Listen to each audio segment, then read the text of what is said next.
This is a presentation of Northeast Streaming Sports.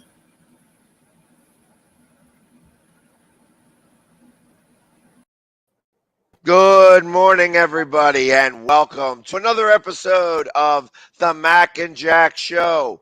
I am the guy talking, Jamie Pags, the Philly sports guy, and I am here with both Mac and Jack, the elder statesmen of the sports world.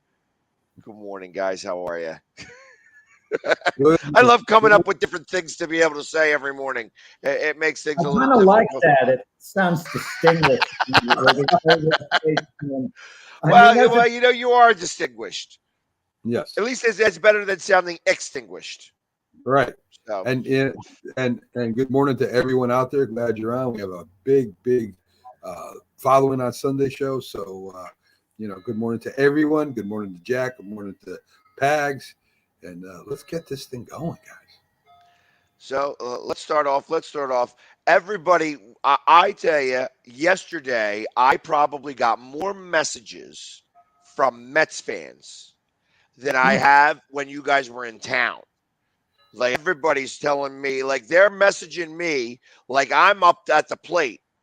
You got to beat the Braves. We got to beat these Braves. We got to take care of business over there. Make sure it all happens. I was inundated with messages yesterday from New Yorkers. And there was much rejoicing because obviously I was the catalyst that made the Phillies win. Wow. I'm going to tell you right now in New York, it's very quiet as far as the Mets go. And they're on a pace that they're going to win over 100 games. They're having a phenomenal year. But the talk at this moment is Aaron Judge. Now, Pags, I know you hate all this Yankee talk, but that's what's going on. Even when they do the Yankee broadcast, when Judge comes to the plate, you hear Michael Kay say, well, we're welcoming in all the other people, all the other outlets. So any other outlet. Absolutely. And you know what? Not to cut you off, Jack, but when history is being made, when there's something that is of such a high nature as what Aaron Judge is doing, I 100% respect that. The fact that I don't like to talk about the Yankees, it's when we start talking about Stanton and the pitching and all the other things and the blah, blah, blah, blah, blah. I'm not a big fan of all of that because I'm a Phillies fan, obviously. But I can respect and enjoy when history is being made. And that's exactly what is happening here with Aaron Judge. I mean, I was watching a little thing on him on ESPN last night and just watching his swing, and they were showing his swing from like 5-6 years ago in comparison to now, and just the greatness that he is having this year, because it's not easy to hit these home runs. You still got to hit the ball. You got to be able to get it out of the park. I mean, those are the types of things that you just got to be in awe of somebody, Sure. and that's what it is. I am in awe of what he's able to do right now because, like I said, we are watching history. I got to tell you guys, the weird thing is whenever someone is close to breaking a record, they never seem to break it immediately, especially a home run record. It kind of lingers on until they do it. Like, are they any milestone that they come close to? They don't get to it. They get close to it very quickly all of a sudden, and then they kind of stall a bit, and then they break it. Wouldn't it be ironic if Aaron Judge did not hit one more home run the rest of the year, but continued to hit well and wins the Triple Crown? But doesn't break the AL home run record, people would look at it as a disappointment, and he would be a Triple Crown winner. I kind of wonder, guys, once he gets to 62, and he probably gets to 62, and let's say he gets there. Yeah, I think the Yankees have 14 games left. Let's say he gets there with 8 games left or whatever amount. Are people then going to focus on him hitting more home runs or him going for the Triple Crown? Because I think the perception is going to change once he gets to 62. Can he win the Triple Crown? because, he's marginally ahead with RBIs and batting average right now. At least he was yesterday. He went 0 for 2 yesterday. But that's what I think the main focus is going to be on once he gets to 62. And let's not forget his arm either, right? I mean, he just threw that guy out at second base. Great defensive play yesterday, yeah. And so, and I disagree. I think that the Triple Crown is not something that is exciting enough for people. I think that they are going to want to see him try to get 66 or 67 home runs so that he can get in that top 3. Yeah. Because that's like I said, when he hits the moment he hits 62, he's be listed as the number 4 home run of all time. And I don't know that I think that they're going to say, well, all right, we want you to hit 66 or 67 so that you could be in that top 3 home run hitters of all time. And like I said, I think in this day and age, it's going to take a very unique talent that's going to have to ever be able to get to the 73 home runs ever.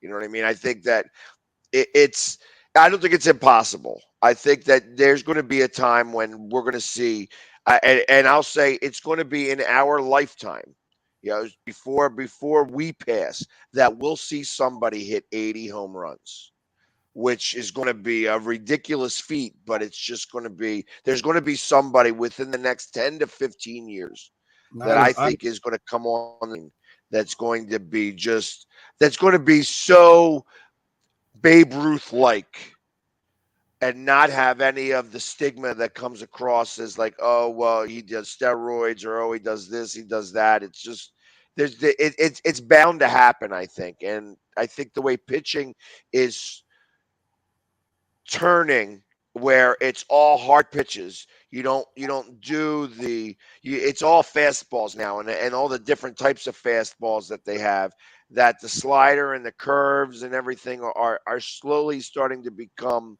less and less pitched. That there's going to be somebody who's just going to be able to see the bat, see the ball, and see these 100-mile-per-hour pitches and just send them yard. I don't know if I agree with you, Pags. I don't think anybody can hit 80 home runs in one season. I think Jack agrees with me there. There's no way. Not completely, Mac. Mac, I want you to consider this. Tell me this. The year Barry Bonds hit 73, he led the league in walks. And there were a number of intentional walks. Let's say they pitched to him a little more. 7 home run, an additional 7 homers was there, I think, on the table had he not walked so much. I guess so. And then I think that, of course, everybody says, all right, well, he was on steroids, but so were most of the pitchers too. So I'm not really concerned about that. I think that there's going to, and I'm saying, it could be within the next 15, 20 years that somebody is going to show up and they are going to just light the world on fire. And it's going to be in like their second or third year. It's not going to be somebody who's super, super well known, but they're going to just, everything's going to come together for them, and they're going to be able to start knocking bombs all over the place. Okay. What about Aaron Judge next year, maybe being that guy? Maybe he takes it up just a tiny level and can make a run at about 75 homers. I mean, I wouldn't think so, but he's hit 52 before. And this year, it's 60. Well, one of the things happened and he's fallen into a very unique type of situation where he is being pitched to because the rest of the team isn't really up to snuff. And that's what it's going to take a little bit. You're going to need to have one great player on a team that's not very good in the grand scheme of things, because you're going to want to be able to go and attack him. You want to pitch to him and not necessarily worry about what's happening behind him. And that's one of the things that happened with Judge this year, is that he didn't have anybody protecting him, so they went after him. And they don't care if he hits solo home runs, because it's only one run. And if you're up by 4, giving up a home run to him isn't a big deal. And let's be honest about this. Roger Maris is 61. He wasn't walked once intentionally that year because Mickey Mantle was hitting behind them. Right. So he got pitches to hit, reverse it, put Maris behind Mantle, and Mantle hit 54 that year. I can make an argument Mantle would have hit 4 more homers, okay, had Maris been hitting behind him, and Maris would have hit 4 less. So if that would have been the case, Mantle would have hit 58, Maris would have hit 57. I'm just speculating, playing around with numbers. It's impossible to tell what would have happened. But I can safely say if Mickey Mantle wasn't hitting behind Roger Maris, he wasn't getting to the 61. Yeah.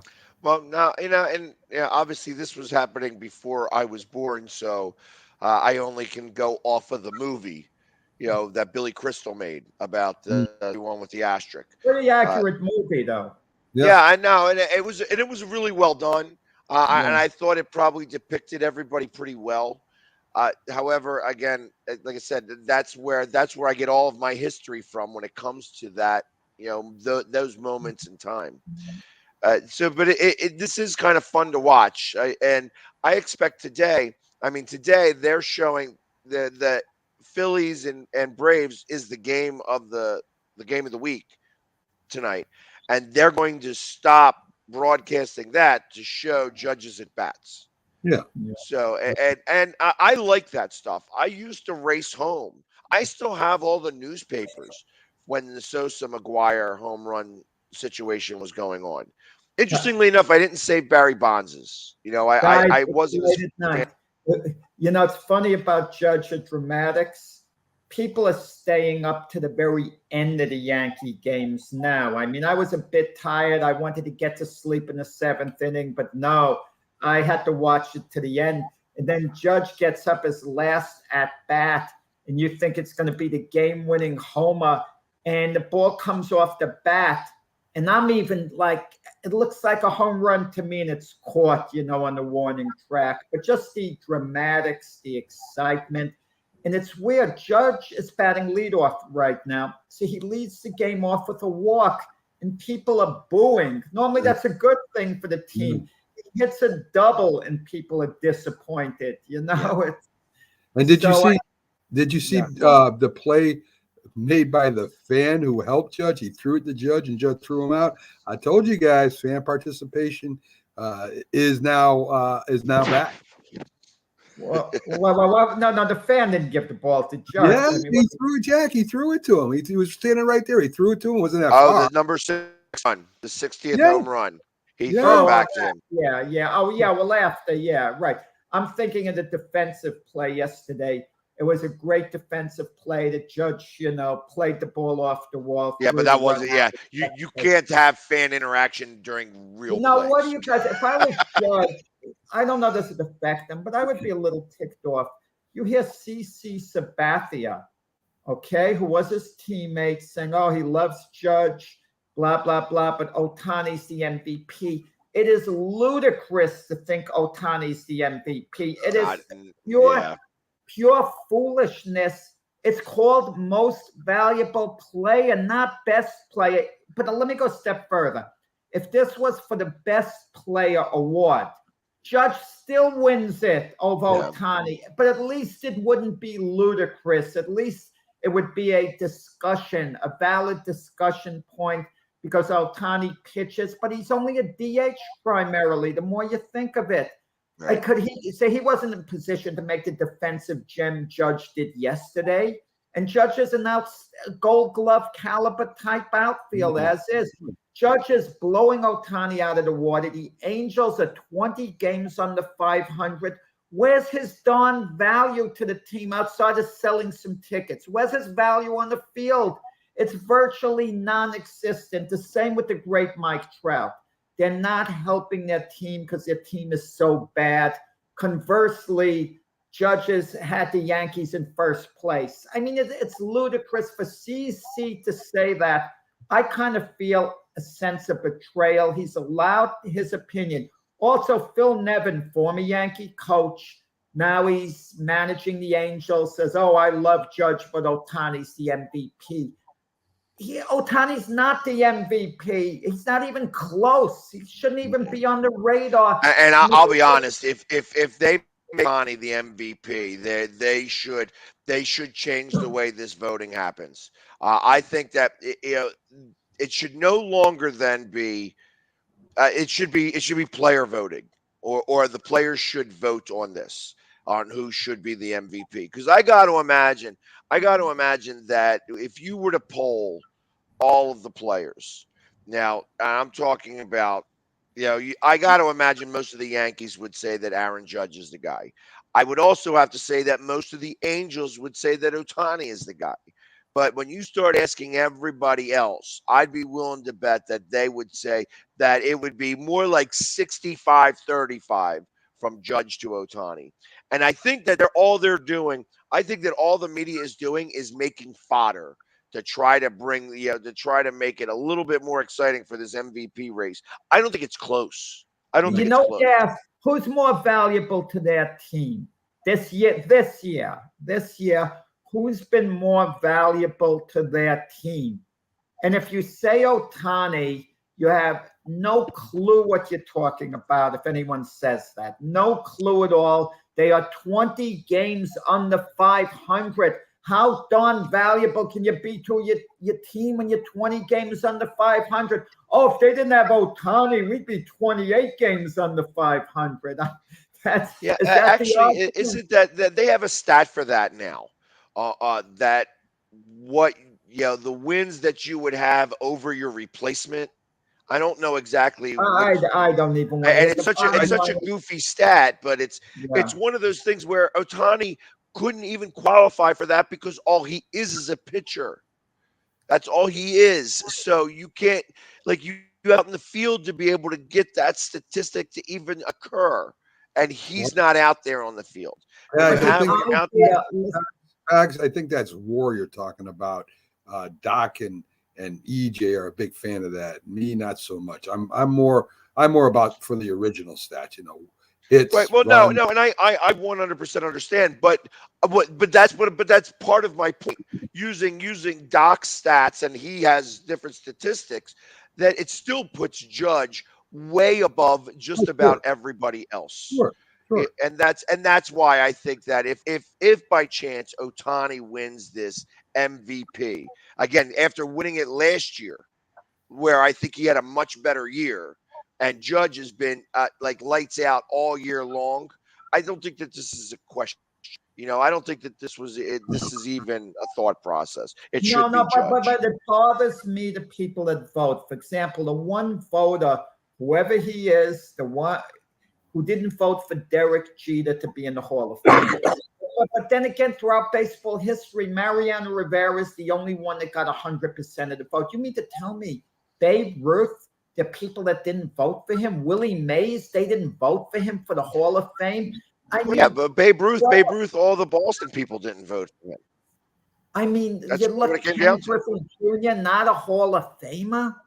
I mean, where's the large Joe DiMaggio? People didn't vote for him. So I'm going to change up here a little bit, because I know when Keith comes on, we're going to talk about this again. But I'm going to bring it up. I'm changing over to another New York team because Byron's about to come on here, and the Jets did something this past Sunday that's never happened in football. They were down by 13 points with less than 2 minutes to go and wind up winning the game. So I want to know, first off, as I bring Byron on, I want to hear what you've got to say about this, Jack, and then I want to hear what Byron's got to say. I'm going to just say, Byron, I missed the very end because I had to meet. It was my daughter's birthday, so we had to meet her for dinner, took the car ride. I hadn't listened to football on the radio for a long time. So I have my wife turning the channels, and the only thing we could find at a Giant Panther game. I can't get the Jet game on. So I hear that. Okay, I was glad for the Giants, happy for that, but I wanted to hear the Jet game. So I finally get to the restaurant, and my son-in-law goes, "What a wild day in football." And I figure other games, and he says the Jets won, and it kind of floored me. And then I hear the Dolphins who were down so far back. You mean they won 2 or 4 touchdown passes in the fourth quarter? When you get the news all at once, it kind of floors you, like that. But congratulations to you, Byron, on the Giants being 2-0, and double congratulations to Mac, who picked the Giants to win the Super Bowl this year. They're looking good. Yes, Pags, in your face. That's why you got to love the Giants. That's why you got to love the Giants. Yeah, but you do notice who has got more points, and that would be the tiebreaker would still be the Eagles first in the division. Yeah. It's starting out to be a great football season, so I'm happy about everything. Yeah, it is. I tell you what, Byron, with everything that happened last Sunday, what are some of the biggest surprises that has already have occurred in this season that have, for you? Like, what are some of your biggest surprises? Well, for number one, the Giants and the way they're playing, I think Matt and I texted each other yesterday.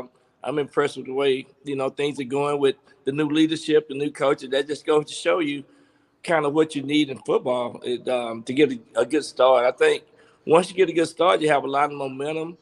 You can build the team morale, and a lot of good things happen for you. You in every game, and once those players have that kind of psyche in their mind, I think the opportunity is unlimited. Football is a game of momentum. I think we always tell people that what Bill Parcells talked about all the time was there's going to be 5 plays in a game that going to consider the outcome of the game. It might be all 5 in a row, the first quarter, the second quarter, the second half, and it's all about momentum. And then you got to have a good mindset of coaches. I think with these coaches and the changes of the coaches, you see a different style of play in football now, like ever before.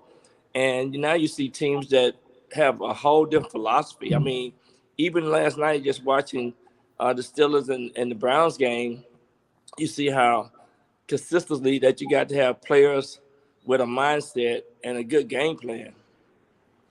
Let me tell you, is Mitch Trubisky on the clock? He wasn't that impressive yesterday. It's early in the season. Mike Tomlin is a patient but firm coach, but it wasn't the type of performance the Steelers, were looking for in the quarterback position. And reportedly, Kenny Pickett, their first-round draft choice is ready to go. But once you make the move to Pickett, there can't be any turning back, going back to Trubisky. And certainly I don't think they want to go to Mason Rudolph. So let me ask you this. If you got 2 touchdowns in 3 games, what you think? What you think, Jack? What do you think? Well, Mitch Trubisky has been around a while, and they got Mitch Trubisky for a reason. He could have gone to the Giants, Mitch Trubisky, and been reunited with Brian DeBall, his offensive coordinator. And he could have been the one lurking if Daniel Jones wasn't getting it done. Trubisky could have taken over as a starter there and had that comfort level being with his, former coach. And now I know what you're saying, but when you have a first-round draft choice, obviously it's only a matter of time before he gets in. And it's his job, and it's up to Trubisky to keep him off the field. And he's not doing a very good job of it. At least yesterday he didn't. Well, we don't have to worry about that because DJ is doing his thing this year, Jack. Yeah, and he heard that for the first 4 years. DJ. I think too. It's about giving players enough time to see what the NFL is all about. I think it's just a matter of weeks before they're gonna change quarterbacks, and they got to. When you draft a young man in the first round, it's really gonna be his team. So, that's gonna come, no doubt. Well, wait, guys, you're talking about Daniel Jones. I know the Giants are 2-0. Daniel Jones has managed the game. He hasn't looked special. He hasn't looked special there. He has Tyrod Taylor behind him, and believe me, that's not the answer. Don't go to Tyrod Taylor unless it's to patch things up for this year. Tyrod Taylor cannot be a quarterback of the future. So if Daniel Jones doesn't get it done, what are the Giants going to do going forward? I mean, would they make an electrifying move if Lamar Jackson's available in a couple of years? I mean, I don't know. Well, one of the things I was going to say, one of the things that they got to do is just be able to manage Daniel Jones. I think they have done a good job doing that. I think he's a different type of player now. Looking back in the last 4 years, you know, he's not making mistakes. You know, he's getting the ball, and getting the ball to his players and playmakers. And Byron, Byron, he's no longer just a game manager. He's a playmaker, right? I mean, he's throwing that ball down the field and hitting his receivers on time and Shepard and hopefully, we're speculating. Hopefully, OBJ goes there too. But we'll see. And don't forget that he can run. He's pretty fast. And, he makes some things as long as that 19-yard line doesn't trip him up. Guys, Mac mentions a point. I hadn't heard about it till this morning. I'll be honest. Mac's saying OBJ is going to go back to the Giants. But right now, and Byron, you can relate to this from when you're playing. And I don't think this is too good for a football team, but correct me if I'm wrong. The receivers on the Giants, there's tension right now. Galloway, Kadarius Toney, they're not getting enough touches. And now if you add OBJ to the mix, there's going to be if you get OBJ, you're getting him obviously to be a lead receiver, to be the guy. They obviously maybe feel he's healthy and he has a lot left. What does this do to the morale of the team, the lead? Are there any strong leaders on the Giants now? You had it back in the day when you were playing. There were powerful leaders. My impression is you don't quite have that leadership in the locker room. You have it with the coaching staff, right? But you don't have it, with the players. Yeah, and I agree with that. I think OBJ maybe he want to go back up there for the market and how he can make money off the football field. But you definitely need a good mix of leaders and leaders in the locker room. And I think, receivers are selfish and they want the ball and they want, you hear now from some of the other guys around the league wants, 6 or 7 passes thrown to them a game. And back in the day, we were more like team oriented. Everybody had special assignments. And I think that if you sign a player, you got to go in and tell them what the mission is and what we're here to do, and that's here to win games. And you have to fit into that mode versus anything else. But these players now are so selfish. It's a whole different game, and so they think differently.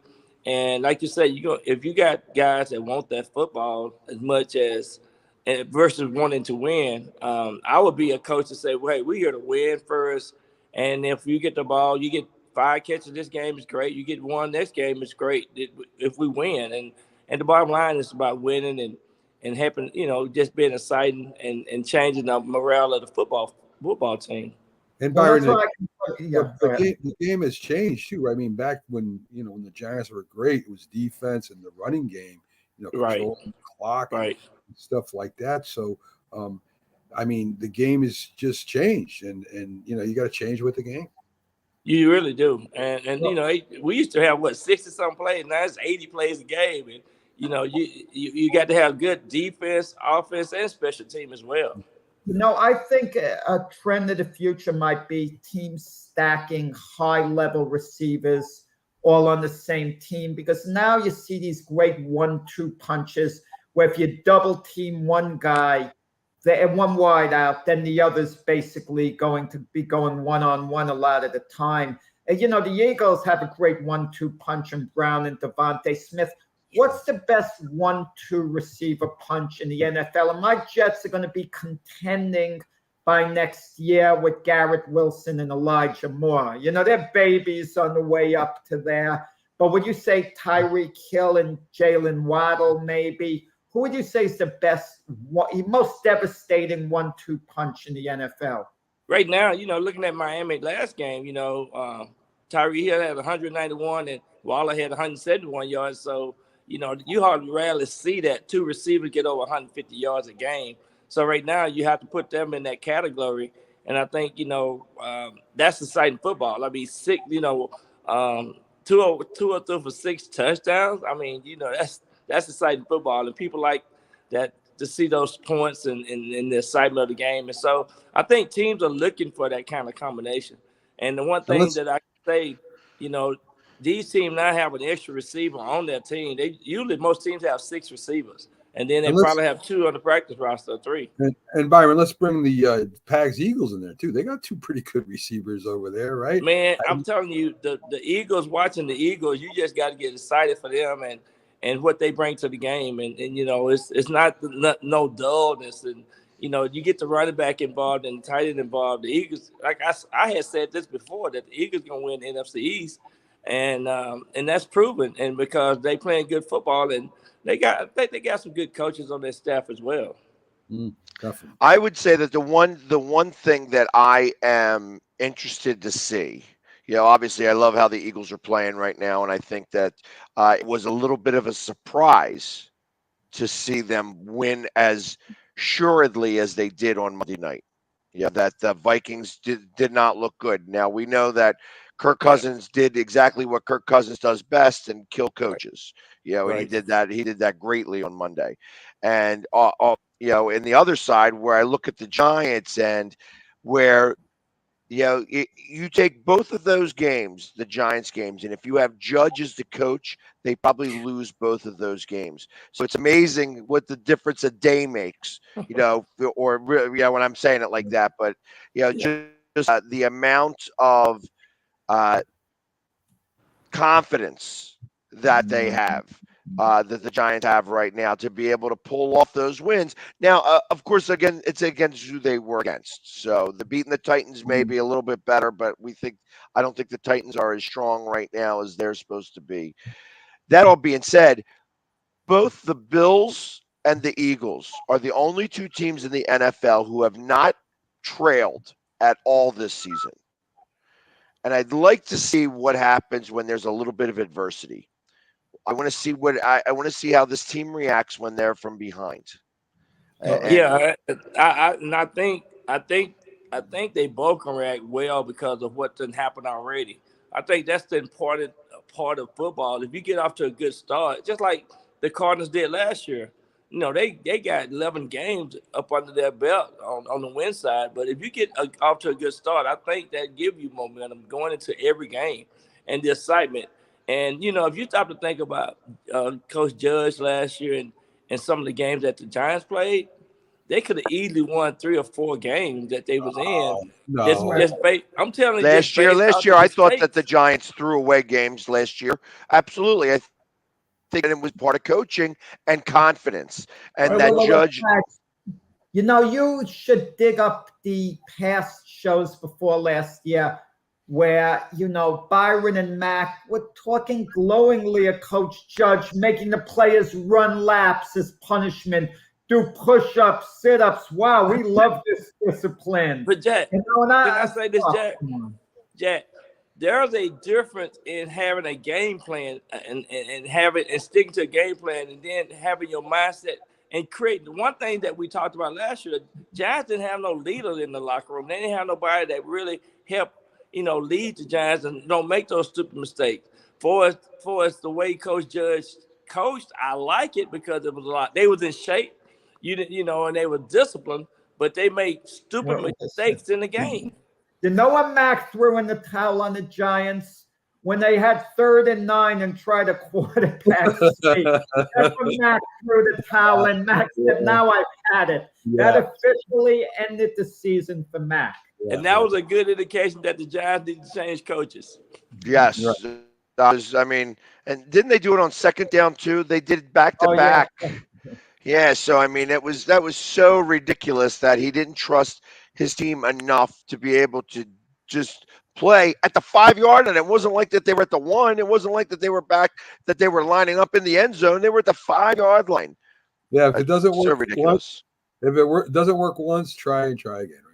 Exactly. Let me ask you this with the Eagles. They're playing the Commanders this week with Carson Wentz. Now there's a new coach, Nick Sirianni there. He wasn't Carson Wentz's coach with the Eagles. How much has the game plan changed? How much is Carson Wentz going to be familiar with the Eagles? Because it's a new coach. And how familiar they're going to be with him because he's on another system with Ron Rivera, in the Commanders. Yeah, I think because since he left the Eagles, he went to the coach. But I don't think I don't think he's gonna be concerned with what the Eagles can do or what he remember about playing with the Eagles. I think he's gonna be consistent based off of what the teams are doing now and their past game this year. And I think there's different philosophy in these coaching styles, and so I don't think the Eagles have to worry about what Carson Wentz know or remember about how he's playing with the Eagles for sure. Well, let me ask Pags, how personal is this for some of the Eagle players? You think there are any Eagle players left over who just don't like Carson Wentz, really want to stick it to him? I mean, is it personal at all with some of the Philadelphia players? I don't think so. Again, the only people that I believe that Carson Wentz may have been close to that it would affect them in a certain way is the offensive line. Yeah. And I think that that's who he was closest to. I think that the defense, I mean, if Fletcher Cox was on the team and, Brandon Graham and things like that, and they could say whatever, but I don't think that it affected them as much. I think that this is more on Carson. I said something like this earlier in the week that there's, when a quarterback goes against their old team, it's the feelings of that one person is going to make a bigger impact in that game than the feeling of the other team, because teams change so much now, and so much has changed over the last 2 years that there's only a certain amount of players that even played with Carson Wentz that are on this team. So like when you start to think about all of the, is there going to be, a spirited play from Fletcher Cox and Brandon Graham and the, even the offensive line. I mean, I don't think the offensive line doesn't play against Carson Wentz. You know what I mean? And, even though you have a couple of guys that are going to be on the defense that are going to remember seeing him, I don't think it plays as much a part for that. I think it plays more for Carson than it does the Eagles themselves. Yeah, and I think, too, that the Eagles defensive linebackers and defensive line don't want to sack him. I think they're going to be fired up to even get a sack, and sack the old quarterback that was there, several years ago. And I think that gives the defense a little bit more momentum, I think, as well. Yeah, I agree with that. Yeah, I said that if I was I played Washington coach for a minute, and I said that if going into this game, knowing what I know about the Eagles, going back and rehashing both of their games and seeing that, one, they never trailed at all this season, and that they start off, they drive down the field, they get that touchdown, they have the momentum going right away. If I win the toss, I want the ball first. This is one of the only times that I may not want to defer. I don't want to get my defense going. I want to stick with my offense. I want to get Carson Wentz out there. I want to make sure that these scripted plays are strong and that I can get him. And I would probably go first play, bomb to McLaurin, just to test the defense, show them that we're going to be throwing the ball long, get things stretched out some, and try to put the Eagles back on right away, because I feel that if the Eagles get up in this game 7-0, the game's over already. Yeah, just my opinion. And one thing I was going to say about those NFC East games, I mean, everybody plays each other hard in that division. I don't care what, you can throw the records out, right, unless some team is just really, really bad. But you're gonna get some good. You're gonna see some good competitive football, hard-hitting football. That's just the tradition in that NFC East. Let me tell you, talk about the AFC East, because to me, the big game of the week is Buffalo at Miami, because Buffalo's the favorite to win the Super Bowl. Miami has been a nice surprise. They had the potential to be it, but if Miami should beat Buffalo and Tua is outstanding in this game, wow, it turns, the perception of who's going to the Super Bowl upside down, because all of a sudden Buffalo is going to be in a dogfight to, win their division, and you need to win your division, obviously, to get a bye there, to go to the Super Bowl. And if Tua comes up big against Buffalo, you could forget the talk about whether he's the Dolphin quarterback of the future. Case closed. He's their franchise quarterback going forward. and might turn out to be one of the elite quarterbacks in the league before the year's over. Well, But I'm going to tell you this. Byron, why aren't we talking about Kansas City? Kansas City is the best football team in the league by far. Best quarterback Not by by far, Mac. Come Well, on. all right. Maybe just a little over Brady and Well, I'm going to tell you now, Mac Miami is finna get ready to see the real deal. They going to see a team that got special team, they got good defense, and they got explosive offense. I don't think Miami, they gonna get a taste of a butt whooping this week for sure. Yeah. You mean you like the Bills big in that game? I think they're going to be at least 14 points better than the Miami Dolphins.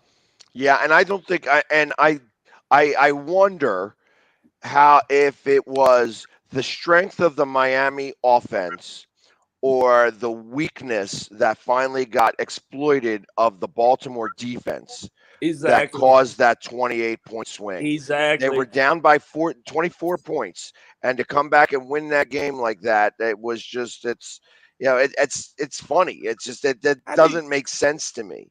How do you let Tyree Hill, one of the fast guys, he's running deep? What the safety's thinking about? I mean, the safety he could have been playing elementary football and let Tyree Hill get that free in the open field like that.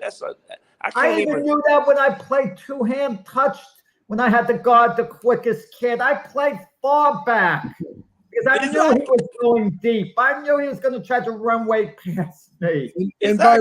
And Byron, you being a former safety, me too. Wouldn't you be standing right in the end zone waiting for them to call that play and run that play? Exactly. I mean, I would have done had me a long interception. I tell you that. That's why I made all-state safety. You got to have some sense too. There was something interesting that someone brought up. You talk about receivers being out of position. When I heard you had played safety, but this isn't about you. This is when Cleveland tried the onside kick. I mean, the Jets tried the onside kick against Cleveland, and they recovered for their miraculous win. Amari Cooper supposedly was on, part of that special teams. And even though you're a receiver, if you're not used to being a special teamer, there's a difference no matter how good your hands are. Is that true? That's true, but we practice this in practice. I mean, you have to put your hands in. You have to put the best, consider the hands in. You have to put your best player that's supposed to have the hands in those positions, and you go down and you cover the ball. I mean, that's part of what you practice. They practice this, Jack, during the week. That means you've got to put every receiver you have on the team in reality, and your tight ends. Even your quarterbacks have good hands. They're used to, taking the snap from center. We did put Jeff Hostel on our hands team. We did back in the day. We had Jeff Hostel out there. But now, you're absolutely right. You have to use all the tight ends and most of your receiver. You don't want to use your best receiver because you can get easily hurt. You're telling me you'd never use a guy like Jim Jeffcoat on that team to try to recover onside kick. We could quote you to Jim when we see him Sunday. You never would have used him. That's why we giving Jim some extra clubs to try to play some golf because he look like he don't have no coordination. Yeah, I saw Dorfman out there swinging the club to emulate Jim Jeffcoat. Yeah. I had to do that. That's pulling one way out of the archives there. Dorf, when it was what's his face out there? He's on his knees out there. Conway. But I want to say this to Jack: you ain't never seen the defensive end on the hands team, so that'll eliminate Jeffcoat. Yes. Yeah, but wouldn't it be so ridiculous? Wait. I never thought of this. Intimidation is a big part of football. If you have an Aaron Donald there set to recover the kick, that might be a little hesitancy. Man, Aaron Donald's going to flatten me if I go anywhere near that ball. But still, though, Jack, before the ball hit the pads, they're not quite coordinated like that. That's why they rush and that's why they're in a down position. You hardly ever see a team put a defensive lineman on the hands team to recover onside kick. You don't see that in the game of football. But don't you want some big guys to be able to get ahead of the ball and trying to push everybody back so that your line can get to them? That's one of the things that I think about that they don't do. Or maybe I kind of figure it's so dependent on the kick itself. and the kicker's got to be able to kick the ball that it has enough spin and it spins to go 10 yards, but is slow enough that the players can get in front of it and push the line backwards so that they would have the guys behind them to be able to collect the ball. I mean, it's so hard to get an onside kick anymore. It's tough. It's a real it's a low rate of getting it. But what I have seen some teams put those aggressive linemen or blockers on the second level right behind the receiver to come in and block in front of to keep those guys from recovering the ball as fast as they could. I have seen some special team coaches do that. And we don't see them kicking the kicker, coming up to the ball and kicking it right directly towards the middle, and he ends up recovering the kick. We don't see that much more. Yeah, we used to see that a lot. Exactly. Yeah. Yeah, and I think, especially with the way that they have this set up, where you have to have 3 people on the outside of the hash marks, 3 people on the inside of the hash marks. I mean, realistically, I'm surprised that they don't forward kicks just to go that 10 yards and converge those 6 people in the center rather than trying to get it outside where you're trying to push it and it converge at the hash marks. I feel like you almost have 7 people. You should have almost like, again, you would have like an offensive line. You'd have Jim Jeffcoat. You'd want to train him to do the kickoff for the onside kick. When they know it's coming, you want somebody who's a monster who could just kick that ball and everybody's going to go after it at the same time. You want that 7th guy not to be the scrawniest person on the team, be a kicker. Speaking of that, with kicks, the Giant-Cowboy game, is that going to be a very close game this weekend? Is that going to come down to a field goal? Was someone going to have to try an onside kick at the very end of the game? Because I mean, the Eagles, right at this moment, you could say the class of the NFC East, it would be fair to say, even though you need a little more of a body of work than these couple of games. But the Giant-Cowboy winner is going to be right there, basically with the Eagles, maybe a game behind, maybe even, depending how the week turns out, even though I anticipate an Eagle victory over the Commanders. And the loser, though, might fall a couple of games down. So to keep contact with the Eagles, to keep close, this is a very pivotal game. It is. And who you think will win, Jack? Who do you think? I mean, it's a toss-up to me. I haven't come up really with I wrote it down. I actually think the Giants could upset the Cowboys in this game. It ain't gonna be no upset. It's just gonna be a butt whooping. It's gonna be a butt whooping. No, I don't think so. The Cowboys' defense is too good. That's what bothers me when they are good. The Cowboys, they are good, but they have a good defense. They are good, but they offense. What I like about the Giants playing the Cowboys, they offense, they are so predictable. So I think the Giants will be ready for that predictable offense that the Cowboys offer. Yeah, but I think so are the Giants' offense too. The Giants is very predictable. But we at home. It's a different when you're at home. I think that's going to give us the edge for sure. Yeah, what happens? You think of a Cooper Rush. I don't know how Mac would feel about this for the Giants. Let's say Cooper Rush plays a great game against the Giants and plays really top of the line football until Dak Prescott comes back. Dak is going to be the quarterback when he comes back. Then he becomes a free agent, Cooper Rush. You take a chance on a guy like that as your starter. I mean, how much of a body of work do you need? No. I'm not impressed with him, but I'm looking at the skill set of what I would want in a quarterback. I think he's a good backup. Right now, he came in and did his job, and which is good. But I think when you put a little pressure on his butt, I think you're going to get a different outcome. Yeah, that's what I think. Yeah, he's not a starting quarterback, Jeff. No. And this is going to be which defense is going to give up the points. I think that I actually have this game that it's going to be tough to score a touchdown, and that I think that I have the Giants winning 15-13 in this game through 5 field goals, and that they're going to be able to move. But I think that the only touchdown is going to come from the Dallas defense, and that Daniel Jones is going to give up like a pick 6 or something. but they're still going to lose. It's going to be a 15-13 game. I don't think that the Dallas offense is going to be able to move the ball either, and that you're not going to see anything but one defensive touchdown. Pags, you know what I think? What we tend to compare quarterbacks. I think the Dallas Giant game, let's compare Ezekiel Elliott with Saquon Barkley.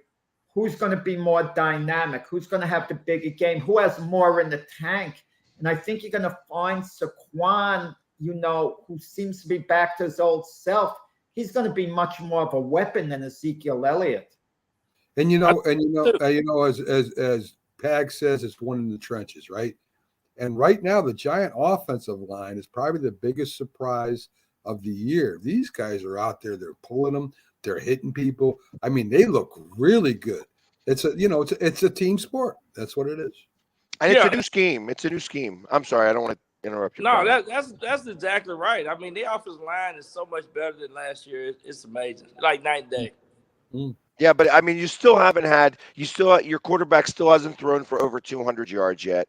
They don't really have good receivers, I think, on the Giants. I mean, Galladay They're deep. Callaway hasn't been playing. That's what he's been, not as much as he wants. He's been complaining, right. And Kadarius Toney's been held back. Yeah. So no, I think they have enough depth there to get it done. Yeah, but I said, they're not throwing it to them. I mean, that's the problem. They are winning these games by you're running the ball a little bit, and again, they're using Barkley. I think it's starting off a little too much early in the season, and ultimately, I think that it's going to come back to haunt the Giants later. But we need to take the wins when you can get them, and especially after starting the last 5 years 1-4. The coach did right and says, listen, let's win these games early. Let's start to change the concept of the fact that we're not going to lose these games. Let's have people think that we could possibly win. I mean, they got everybody thinking that they're going to possibly win right now because they're 1.5 point favorite. Truth of the matter is that this is a pick'em game. I think this is a straight pick'em game. Yeah, and I think my concern is how can the Giants use their personnel a little bit better for multiple sets of receivers with the tight end combination and being creative. I think that's what they need to do. I think they're not doing that enough, but definitely they need to use multiple sets of receivers. I think that's what hurt teams when you and you can't be predictable in the NFL. You really can't. Well, he's doing a lot better job than the former coach for the Cowboys, Garrett, did, right? I mean, all he did was to, do a double tight end and run the ball, and that was it. Yeah, they ran the ball a lot, with Pollard and Elliott last week for sure. Yeah, and I think that Zeke Elliott is again, I love saying that I talked to all these Dallas people and asked if they would trade him away for a 3rd round pick or a 2nd round pick. I bet you they would think about that differently now. I think that he's just long in the tooth. Yeah, I really don't think Pollard can play a full game. I think they have to come in and rotate the way they're doing in order to get the best performance out of both of those guys. I think, but as long as the Cowboys keep doing what they're doing, but be predictable, so we'll win this week. That's for sure. That's what they do. A lot of good games. You're talking quarterbacks. The 49ers visiting Denver. And that's going to be a very big game, how the quarterbacks are going to be evaluated. I mean, after a couple of games already, Russell Wilson is under the microscope at Denver. Yeah. Struggling a bit. Okay. Who said that? We both did. You were a little more vocal than me, but I agreed with you all along, on that with Russell Wilson. He's not quite the same player. And then you got Jimmy G with the Niners. And if the Niners take off. Doesn't that look like a genius move, by the way? That does. Keeping him on the roster. Exactly. This Trey Lance situation, he's going to be back next year. What are the Niners going to do going forward? They can't start over next year and say, well, Trey Lance is a start. I guess they can do that. But if Jimmy G has a really good year and they invested so much in Trey Lance, it's an intriguing situation. Jack, what's going on. And Jimmy G is mild-mannered. I can understand why the players like him. Nothing seems to bother him. Even the disrespect he was given by the 49 organization, he doesn't seem to care that much. He has thick skin. I kind of like that. He's a mature-minded guy, and he's been around Belichick and some good. He's been around two good organizations. I think you got to want to have a player, and you got to be rooting for a player like that in a way. So he has proven this stuff. And not only that, he's only got this 1-year deal now. And you better believe he's going to ball out as best as possible here, and he's going to leave the 49ers. Yeah, Don't think that all this stuff is going to go on deaf ears. He's going to play a pretty good season. There's going to be another team who's going to want him now rather than not want him, because that's why the problem. Had they traded him, it would have been the worst thing in the world.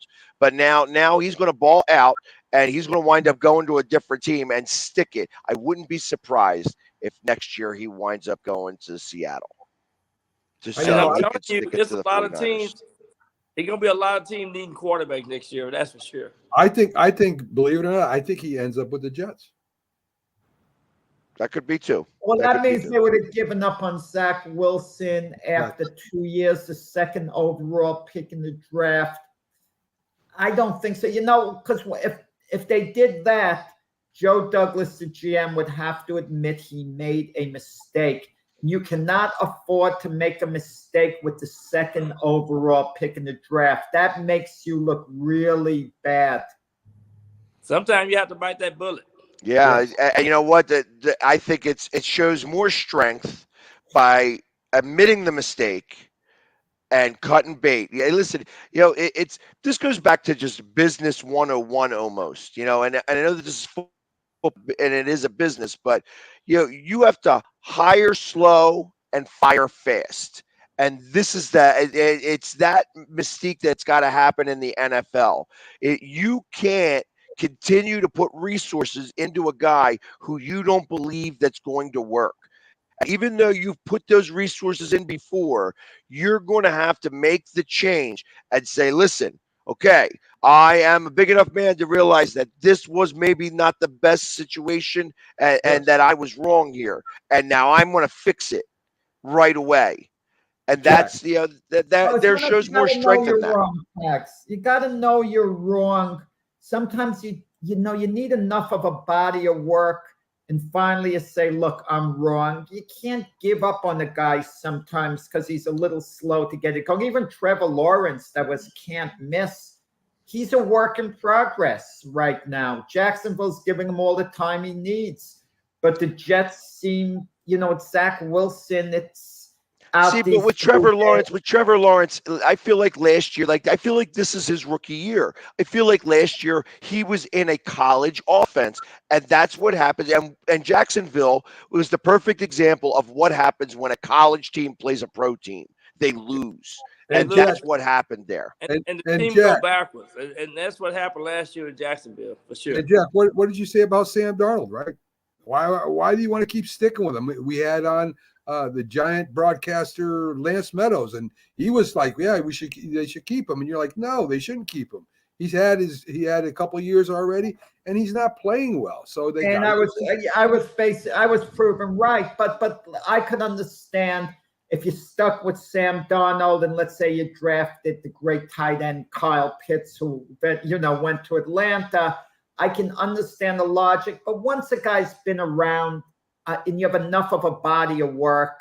I mean, what are you going to do? Keep sticking with them? I mean, I think you should know with these quarterbacks sooner rather than later whether they have the potential. We mentioned Trey Lance a little while ago, but now he's hurt. Do we know how good he could be? That now, so the 49ers in a predicament. Do you move on from a guy because he was injured? This is his second year. And it's an unfortunate situation. Jack, Trey Lance stinks. We've already seen that. Look at his record. He didn't have that much experience coming out of college. I mean, some of these guys are overrated. Some of these players are overrated. Mac, to his credit, mentioned that quarterback class beforehand last year's was completely overrated. He didn't see the big deal that people were making of him. Mac did go out and say it beforehand. I didn't say it.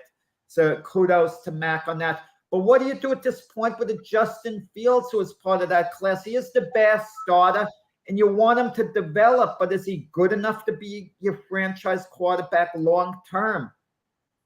But right now, I think they got to try to work that into their future plan. That's what I think. But some of these teams right now, some of these players are not who they thought they were coming out of college, and so sometimes they got to eat that tag. I mean, they just got egg in their face because some of the players are overrated, and you got to really make sure that you're getting the right type of player. And some of these players are coming out of some of these schools and some of these systems don't even qualify for playing in the National Football League. Yeah, I mean, and not only that, okay. I feel like that this is part of the Patrick Mahomes effect. That rookies should hold a clipboard, and that you should go back a little bit to the roots of football rather than try to put somebody out there. I understand the trial by fire. You know what I mean? Throw them to the wolves and hey, you either going to sink or swim, and you get to find out really quickly. But sometimes you need to be able to see, firsthand the speed of the game and watch and learn and absorb and get all that in. The fact that again, this is the Patrick Mahomes effect where the rookies got to start right away. And I just don't think that that's the way that this is the best way of going about things. Especially at quarterback position. But, just think of Aaron Rodgers and Tom Brady. I mean, they weren't thrown into the fire real quickly when they got to the Brett Favre was the Packer quarterback. I don't care, but I'm just saying that's what you have to do. You have to at least get a 2 or 3 year plan for these quarterbacks. I understand what you're saying, but holding the clipboard, I mean, it worked for Patrick Mahomes 1 year behind Alex Smith. I understand the logic. I think a lot has to do with your offensive line. Look, Joe Burrow and Justin Herbert were thrown into the fray, and they were outstanding. They didn't hold a clipboard for the year. The plan was for Justin Herbert to hold a clipboard while Tyrod Taylor would start. But they was in offenses that was set up to be successful in the NFL. Both of them coming from Oregon and coming from LSU, they was in great offenses. And not only that, I mean, when it came to Herbert, what's his name got hurt? Tyrod Taylor got hurt.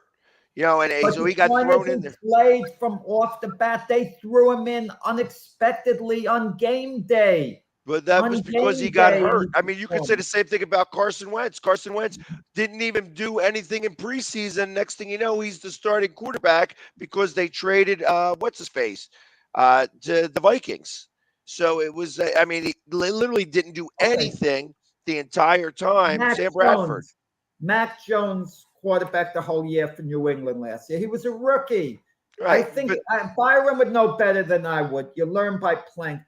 Byron is kind of discriminates against quarterbacks. Okay, that's just him. He's not an open-minded guy. Case in point, wide receivers, according to Byron, they're ready to play immediately. Absolutely. What happens if I said a wide receiver has to just stand and learn and watch the veteran wide receivers? You say that's crazy. They got to get in and play. That's a huge difference. The quarterback has to know what everybody's doing on the team. Everybody. Let me tell you something. They be dodging those sacks, and the pocket presence is like no other. I mean, guys are coming in and knock your head off. So it's a whole different game once you get from college to the NFL being a quarterback. And you would see that. You would see that, Jack. You would see that on film. You would see what moves they have. You would see how the offense handles them. You would see what you would have to do to get around this guy. You would see that during film. That's why I say every quarterback that comes in the league, I don't care how great they are, doesn't know the speed of the game, and should be holding a clipboard and watching film. And the key thing for receiver, I'm saying this, the key thing for receiver is getting off the line of scrimmage and going across the middle. If you can overcome that, you can be a good receiver in the NFL. Right. Well, listen, this has been very spirited, but I appreciate Byron for coming on here. We have to get to a commercial break. Byron, thank you so much for coming on. Like I said, I love it when you come on here because you could set these guys straight here. I feel like that there's us football players, and then there's these guys over there, the elder statesmen of the sports world. Hey, real quickly, I predicted the Detroit Lions to beat those Commandos. That was my pick last week. Remember that? Yes. Matt, you did a great job too picking the Giants. That's for sure. Yep. So, all right, perfect. So you gotta pick this week for your suicide. Well, I already talked about the Bills because they're gonna blow the doors off the Dolphins. Bills it is. All right. Well, Giants will win by 3 points against the Cowboys. We'll see. We'll see if that really holds true. I got it by 2, so you're right. But all right, Byron, thank you very much, and we'll see you next week. All right, bye-bye. All right, take care. All right, we'll be back right after these commercial messages where we will have Keith Engel, and I'm sure he's got a lot to say about Aaron Judge and over there with the Yankees. But we'll be back right after these commercial messages.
A great day of music for an amazing cause. Saturday, September 24th, don't miss Yacht Stock River Jam. 24 bands on 2 stages, starring Sarah Spicer. Love will hit you hard, like a fist through the wall, like a semi-automatic, it'll leave a scar. Love will hit you hard, like a hook to the right.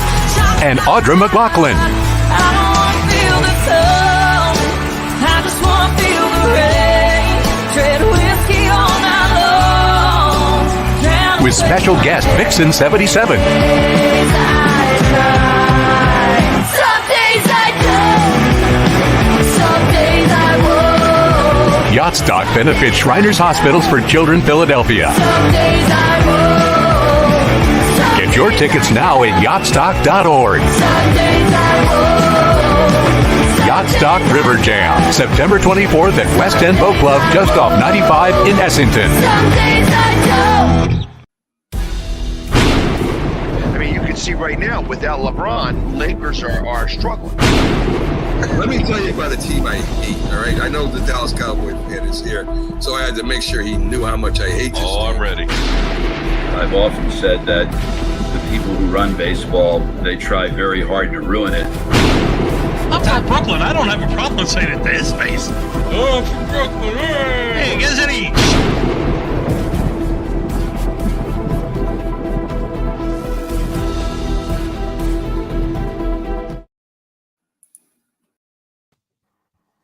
And we are back. Real quick, Jack is running back into the frame. I guess I was a little too fast on these commercials today. I mean, you got to give an exact amount how long these commercials last for. Because it 3 determines minutes. how much the cup of coffee should be, 6 to 12 ounces. You know, the bigger the more the ounces, they take a long amount of time. So we put less ounces in. I mean, come on. Well, let's welcome Keith Engel to the show from TGI Sports. Good morning, Keith. How are you? Good morning, guys. I'm sorry Jack's having such a bad morning. You got to get somebody to get your coffee for you. That's all. I got a bell here. I ring on my phone and coffee just shows up. I'm actually get it for my wife. So, but yeah. All Hey, right. There you Keith, go. Keith, I got a quick question for you. Sure. It seems that we have found out that you have been a Giants fan since 1958. Is that true? A Giant fan since 1958. Yeah. Well, there wasn't even a twinkle in my father's eye in 1958. Okay, But all right. Bad so- information. that proves it wrong, number one. And number two, what Giant team we talking about? Because I don't know what you're talking about. No, Okay. not true. Okay. Stop watching TMZ. They don't have Okay. You know, I mean, Mac, you keep it up like that, we're going to be talking to you about the Judge contract. Okay. Well, I will have to tell you that you have to be really excited that Joey Gallo went 0 for 3 yesterday with 3 strikeouts. Yeah, Harris- Pax, everyone has a Judge watch. Pax has a Joey Gallo watch. Hey, it's Well, important. only for Keith. Only for Keith. Harrison Bader's played 3 games for the Yankees, and he's had more production for the Yankees than Gallo had in a season and a half. So there you go. So, but let's talk about what the big story is in baseball right at this moment, and that's Aaron Judge. Obviously, being a Yankees fan, you have to be pretty excited about that. First off, is it must-watch TV in your household, and is it, It's, like? yep. It should be for any baseball fan. You're watching a historic season right now. Triple Crowns don't get one every year, and he leads all 3 categories. 61 home runs don't happen with non-steroid players, except every 61 years, by the way, since Maris broke Roost's record. The symmetry is really nice there. Yes, it's much watch baseball, and I don't know and Major League Baseball is starting to get on the bandwagon now a little bit. The game was on Fox last night, I believe. But tonight, he doesn't break the No, it record. was Phillies game was on Fox. No, the Yankee game, Red Sox is on Fox. Yes, we had the Yankees here on Fox last night. Got ya.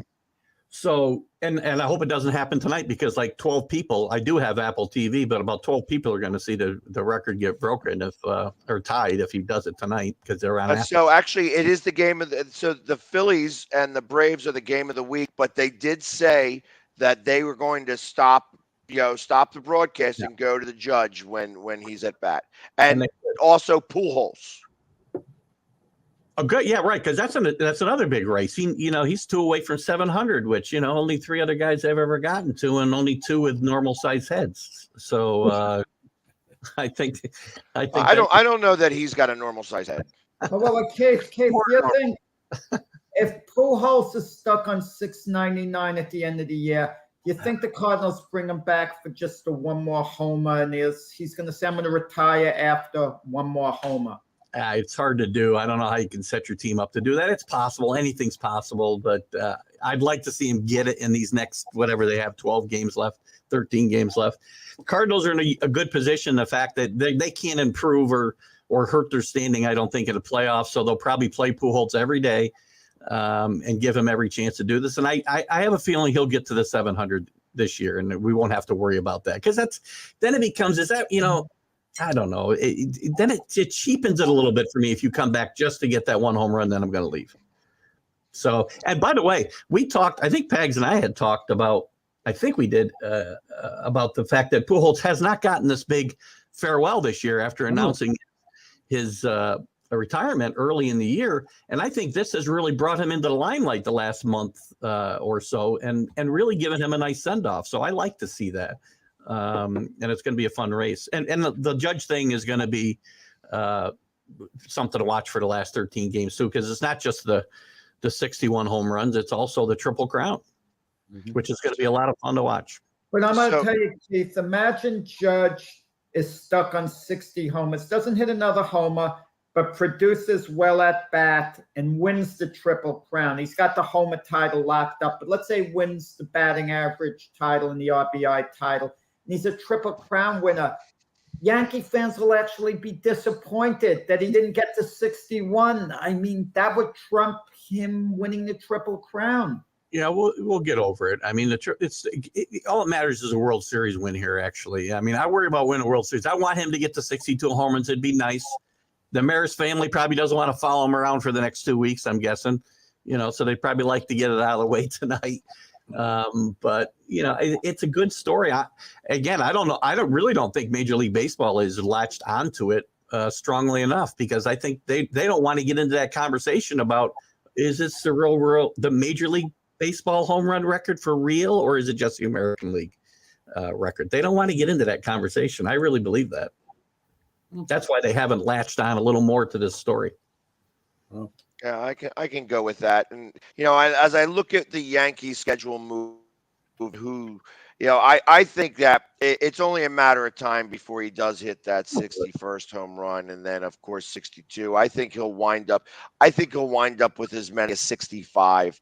That they literally end with a 4-game series against the Rangers at the end of the year, and I think that's where, if it still is lingering around, that's where it'll finally come to conclusion. He may hit a home run in all 4 of those games, but they have tough series. They got 3 games left with the Red Sox, 3 games with the Blue Jays, 3 games with the Orioles, and then 4 games that end with the Rangers. So. And let me give some kudos to Matt Barnes last night for pitching to him in the 9th inning. He missed a home run by about a foot. I thought it was gone when he hit it. Jumped out of my chair. My wife doesn't know what the hell's going on. She jumped out of her chair.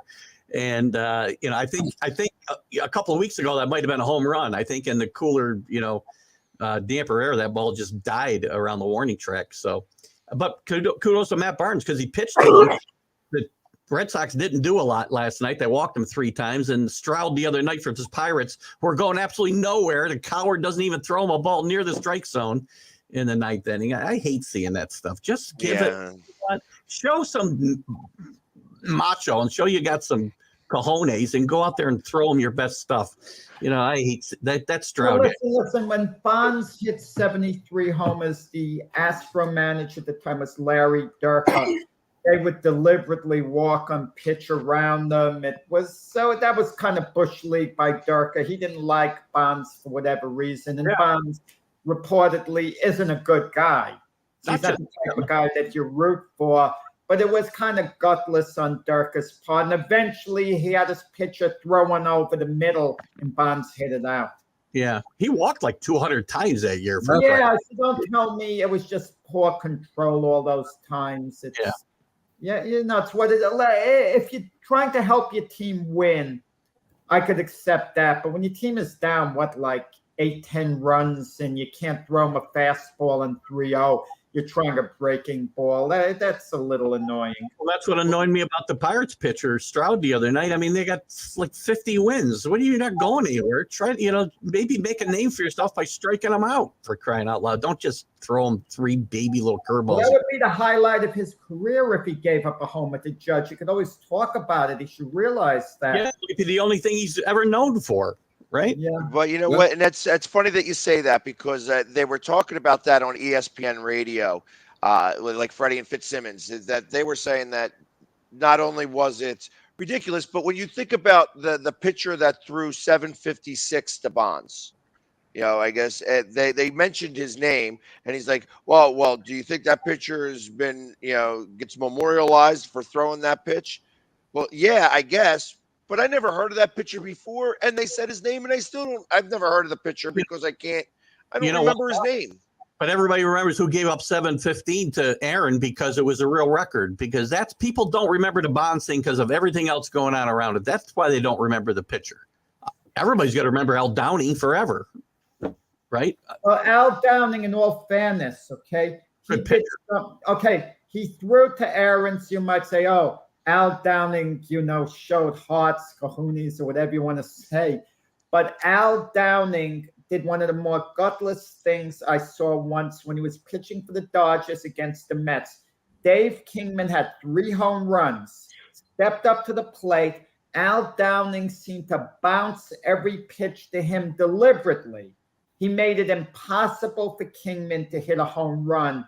And Kingman swung, of course. He wouldn't accept a walk because there was that degree of selfishness, unlike Aaron Judge, who would accept a walk and get on base. Yeah. And Downing deliberately bounced the ball on the plate, like on every pitch. And I remember how angry it got me. Is that the same game that Tommy Lasorda's head exploded when he was asked about Kingman after the game? I wonder, with 3 home runs. Famous clip. If you haven't watched it, you got to watch it. It's good. Oh, I don't remember Lasorda on that one. It would have been much better even if he hit 4 home runs. And Mets hit 4 home runs against his team one night, and they asked him what he thought of Kingman's performance, and he just has a classic meltdown.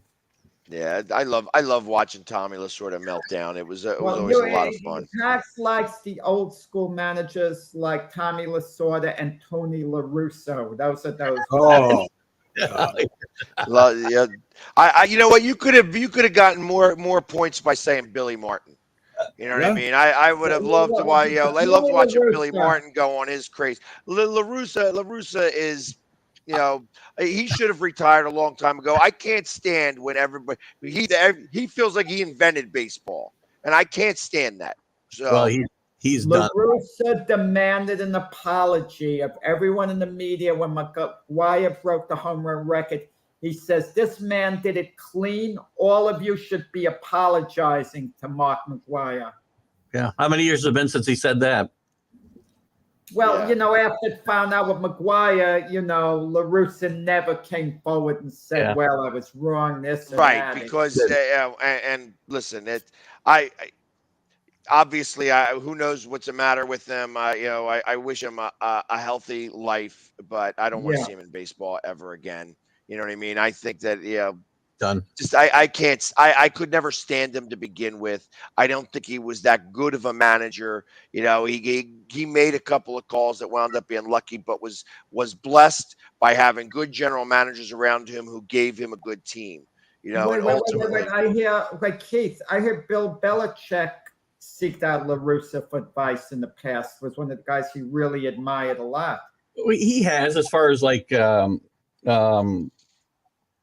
what I want to say, as far as like not for coaching advice necessarily, but more for like planning and getting organization type advice. So that's not necessarily sports. By the way, Ken Rosenthal, the day before La Russa came back, he wrote an open letter that was widely circulated to Tony La Russa. It was an article saying you should do the organization and yourself the right thing. You just had serious heart issue. You should step away, say this is Miguel Cairo's team, because they were playing really well in Miguel Cairo before La Russa came back. And you should do the right thing and say, I've managed my last baseball game. This is Miguel's team, and I hope they can finish out the season on a high. And of course, La Russa can't do that because it's all about Tony La Russa. Exactly. Because he's the inventor of baseball, and he's a horse's ass is what he is. I can't stand him. I can't stand him. Listen, you're burying your feelings about Tony La Russa is not healthy, Pegs. I'm telling you right now. And listen, sometimes somebody gets you get that in knife and you twist it a little bit. Yeah, there's certain names that will give me that type of trigger. Hernandez. The moment I tell you, see what happens. I mentioned his name. Every follower we had just left. So. I don't know how Keith Hernandez and Tony La Russa would have gotten along. I know Whitey Herzog, the Cardinal manager, didn't like Keith Hernandez. Right, because he was another horse's ass. He was all coked up at the time, and La Russa or Whitey Herzog couldn't wait to get rid of him. Didn't Hernandez lead the league in home runs one year too, guys? No, he won an MVP. Batting average. I think he won a batting title, if I'm not mistaken. Yes, he did. Yes. Okay. Yeah, and all he did, like I said, he was the best of a bad bunch that year. Nobody stood up. He stunk.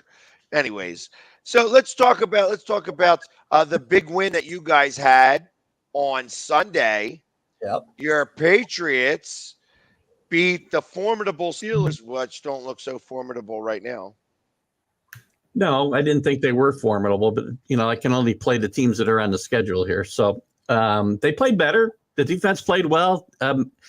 the offensive line was better. They ran the ball better. Mac Jones still made some questionable decisions. And Jill Hernandez, that's funny. All in all, it was an improved performance, right? I mean, there's some things to take away that are good. There's some things to take away are bad. It's a work in progress. I said September would be a challenge because of the change of the offensive scheme. And yeah, I mean, my biggest worry here is Mac Jones taking a step back that is not self-induced. It's by the coaching staff, because he is a little bit still they're still a bit in disarray with this whole scheme. It was better last week for sure. They got Michael Bourne a little bit more involved. He was in 22 plays where he's only in for 2 the week before. Or Kevin Bourne, or what am I talking about? Oh my God, Kendrick Bourne. Who the heck are the 2 guys I mentioned first, for crying out loud? I was waiting for you to say it was Jason Bourne. You know what I mean? All of a sudden, I thought we were doing all that. Almost did say Jason Bourne. I swear to God. Kendrick Bourne was more involved. Again, we're going to find out. I think you'll find out a lot about this team this week. If they can find a way to they need to keep the offense on the field. They cannot be having 3 and outs and letting Lamar Jackson just come back at them right and left, because they've had trouble with Lamar Jackson in the past when they had better teams than they have right now. So I thought all along, if they got away somehow 2-2 in September, that things could go very well this year. 1-3 would not be a disaster, but I don't see him beating the Packers in 2 weeks. So let's beat the Ravens this week. And the Ravens got to be reeling a little bit after getting their hat handed to them in that fourth quarter against Miami. I don't think Miami is as good as they showed in that fourth quarter. It actually is more indicative of, how bad the Baltimore defense really is. Yeah, I agree. I think there's some problems in that Baltimore defense, and I think there's some problems with the weapons around Lamar Jackson. I don't think there's enough around him. He's got to do too much, which could lead to big problems later in the year, or at any point when you got to play a guy who plays like Lamar Jackson plays. Yes, sometimes quarterbacks take a step back in their second year. Could this be the case possibly that's going to happen with Mac Jones this year, and in part because of the new offensive schemes? Yeah, that's what I said kind of in my comments, is the fact that if he does, and he does regress, which right now he has regressed, even for where he was the first couple games last year. And I don't think it's necessarily on him. They blew up pretty much their entire offensive philosophy. Plus, you don't have a seasoned play caller like he had last year and somebody to nurse you along. You've got 2 guys who specialize in defense and special teams trying to nurse along a quarterback who's in his second year in a very pivotal year in a quarterback's progression. So he likely, and again, maybe this will get together. Patricia, again, I think is starting to figure it out. The play calling was a little better, I thought, last week. The execution, not quite so much. And he might be able to straighten this out enough so that Mac Jones doesn't have that big regression. But right now he has shown a regression, not just in performance, but in his own decision-making. And I think that's because he's not really confident in that system yet. And, we've seen Pags, of course, as, the games won on the line of scrimmage. And right now it looks like the Patriots are winning the game on the line of scrimmage. And they're on defense. And that's going to be key to helping Mac Jones this year. Absolutely. They have to protect him. Even last week, they protected him better. I mean, the Dolphins had 7 sacks, if I remember right. And they protected him much, much better. But then he made some bad decisions. They were able to throw the ball down the field a little bit. A nice down the play action pass to Nelson Aguilar really set the tone for them. And a 50-50 ball, which was the ones they brought in Parker for, but it was Aguilar. And that's Aguilar actually is a good. It's Aguilar, by the way. Yeah, well, Aguilar. I just saw because he does have a Super Bowl ring. Yes. He does, right? He's not one of the elite receivers in the league. I always missed the L in his name, but anyway, he showed great improvement last week. He had a very good game, probably his best game as a Patriot, and hopefully that will continue because that will help. Somebody's got to step up on that receiver core and really become the man. Jacoby Myers is still kind of that guy, but he's not a game breaker, right? He's just a guy who moves the change, which you need that guy. but you got to have a game breaker too, and they just don't have him right now. And it's either going to be Aguilar or it's going to be Bourne, because I'm not confident Parker's that guy yet. He get him a number besides N'Keal Harry's number, because he's starting to play like N'Keal Harry already, for crying out loud. Jeez. You know, and like I said, I thought that Aguilar would actually do pretty well with the Patriots this year. I think that he is a better talent than he has gotten credit for. Even when he was with the Eagles, I thought that he was better than what. I mean, he was part of a meme here, because the one guy who was literally saving babies that were getting dropped from a burning building, and where he was catching the babies, and all he said on TV, he goes, "I was catching babies," unlike Aguilar, who dropped a ball or two, and next thing you know, it was like Aguilar had Butterfingers his entire career. That really wasn't the case. I think he's actually a really good receiver, and I think that he will flourish in that system if the quarterback can get him the ball. That's the thing, it's because I think he does run good routes. He had a hard time last year, and Josh McDaniel got down on him early, and that really set him back, I think, last year too. So Jack, and the Jets situation, which they're playing really, really good ball now, are they going to move ahead of the Patriots this year? I mean, do they have a chance?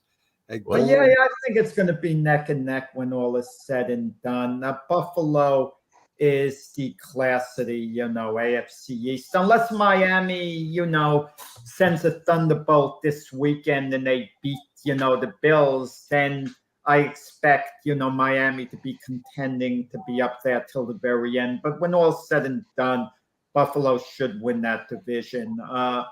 And how good Miami is, the jury's still out. They waged a furious comeback and they overtook the Ravens. Had they not, and they'd been at 1-1, what might we be saying about Miami right now? So the jury's kind of still a bit out on Miami. And, the Patriots are grinders. They'll keep grinding. But how good can they be? I think their ceiling would be 10-7, and that's if things basically go right for New England.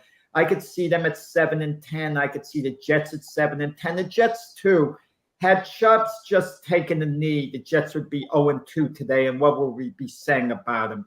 There'd be so much discontent in Jetland, but because they had that miracle finish, everyone's feeling good, talking about the upside. But when all is said and done, I just think the Jets and Patriots are going to be very close at about a 7-10 season. I just don't like the Patriot offense. I just don't like their offense. And I don't see firepower there. And I don't see a lot of upside. But the Jets, I do see upside with Garrett Wilson, Elijah Moore, the wideouts, their running game with Breece Hall, Michael Carter. I see upside. If they start blocking, Zach Wilson comes back. He starts fulfilling at least some of his potential. The Jets could be intriguing. They could be exciting. They actually have, I think, a little more upside than the Patriots. But the Patriots, as Keith could tell you, have Belichick. And Belichick could override everything else at the end of the day. Who's holding more receipts than Robert Saleh ever thought of, by the way, but he never talks about it. That's all. Right. And how about the fact that both the AFC and the NFC East are the best divisions in football right now? They have more wins than every other division, and and actually they're tied with each other. They have 6 wins and 2 losses in comparison to every other division. So it's like I when I saw that, I was like, how about that? Obviously the Jets, and it's funny because I heard a story where Chubb apologized for not taking the knee instead of scoring that touchdown. First off, you don't ever apologize for scoring a touchdown. Secondly, you got to trust that your defense. You just scored a touchdown to go up by more points. How is it that you have to apologize because your defense fell apart and gave up that loss? Had Chubb just went down, the game would be over. They could run the clock out.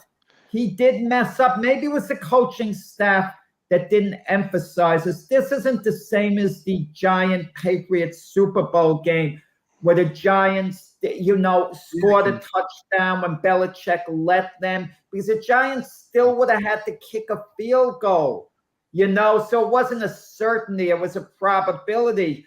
But had Chubbs went down, the darn game was over unless they would have fumbled the succeeding snap, which wasn't going to happen. If Welch catches the ball, the game's over. Just an FYI. So I mean, he scored a touchdown, and you give the ball back, but literally, I mean, they were ahead already, were they not? So it's like he scored a touchdown. You got an extra 7 points. Now they got a much harder time to come back.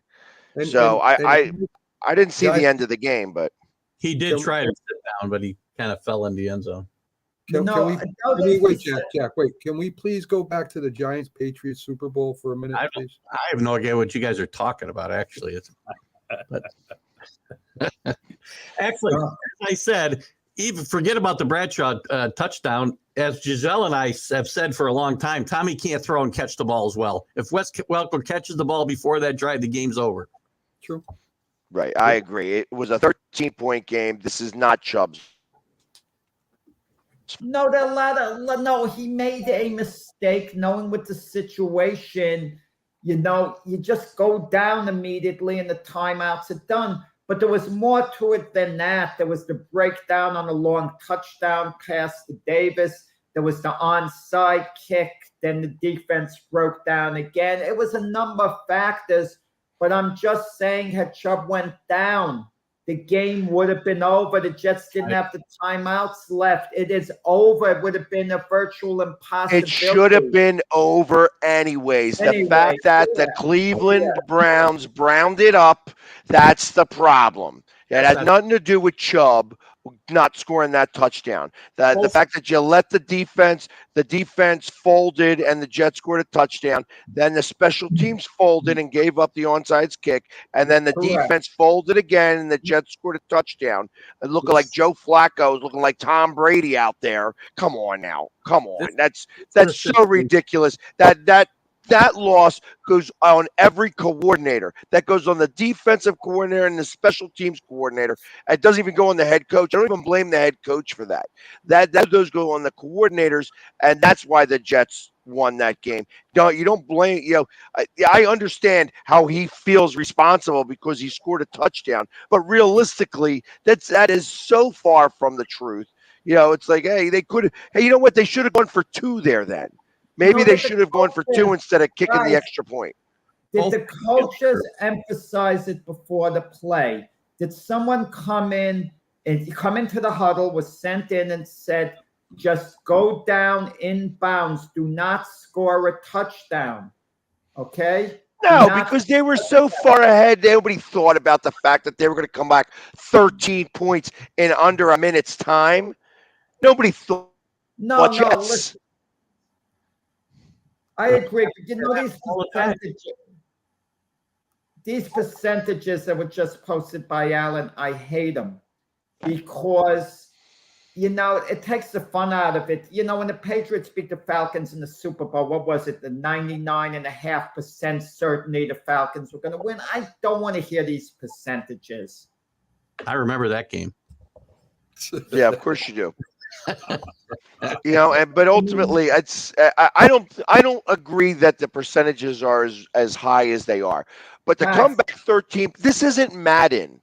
We're not playing Madden here. This is professional football. All those guys that made all those mistakes all get paid a tremendous amount of money, and that's the problem. They browned it up. Both things are true, but they should not. There were a lot of bad plays before Chubb doesn't go out or stay in bounds and let the clock run. Jack's also right, though, that both things can be true. In the situation he was in, he needs to not score a touchdown. He needs to lay down on a football and the game's over. That's it. He needs to be a win situation. It was like the butt play the Larry Zonka fumble decades ago with the Giants where they just had to take a knee and the game was over and the quarterback Joe Pisarcik hands off to Larry Zonka against your Eagles, and they fumble. It's easy to say, well, He shouldn't have fumbled. It's not anyone. It's not the player's fault. Common sense is you just take a darn knee. You should know. Well, they didn't really do knees back then. They didn't really take a knee. It was that play that started the whole victory formation. It really did. So, I mean, that play really started to impose all of that because it was like an unwritten rule. You played it out. You know, that you do vanilla plays and you just hand the ball off and he gets tackled and then that's the end of the game. So ultimately it was that play that really instituted, we're going to just take a knee, you know, rather than bother trying to trade. And by the way, guys, it was Hanley, Ray Hanley, who said not to hand the ball off. But Sargent was totally against it. He didn't want to hand the ball off. He wanted to take the knee. But Hanley, you know, being the coach. Was Hanley the coach then? He was the offensive coordinator. Okay. John McVay was a coach there then, yeah. Yeah.